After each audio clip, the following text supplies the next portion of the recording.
Hey everyone, today we're going to be breaking down 3Commas versus Pionex. This is going to help you decide which crypto trading bot is actually better for you in 2026.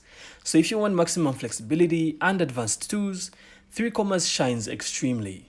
It connects to many major exchanges via API, so you can actually trade on Binance, Bybit, OKX and more, all from one dashboard of course.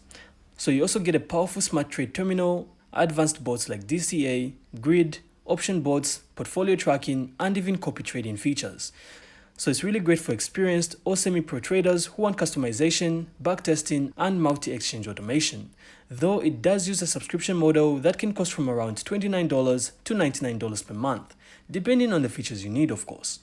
On the other hand, Pionex is way more beginner-friendly and cost-effective. It's actually a crypto exchange with built-in trading bots, so you don't actually need any external API keys or separate software.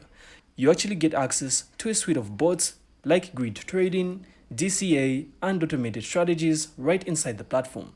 And all you really pay are low trading fees that are about 0.5% per trade, and there's literally no monthly bot subscription.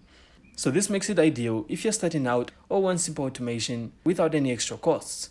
So in general, 3Commas is way better for traders who want control, advanced strategy tools, and multi-exchange support, while Pionex is better for beginners or low-budget users who want easy setup and low trading costs. So your choice really depends on how much control you want versus how simple and inexpensive you want your bot setup to be. And that's it. So that's all for this breakdown. I really hope you found this insightful, and if you did, then make sure to leave a like and of course subscribe. Then we'll see you on the next one.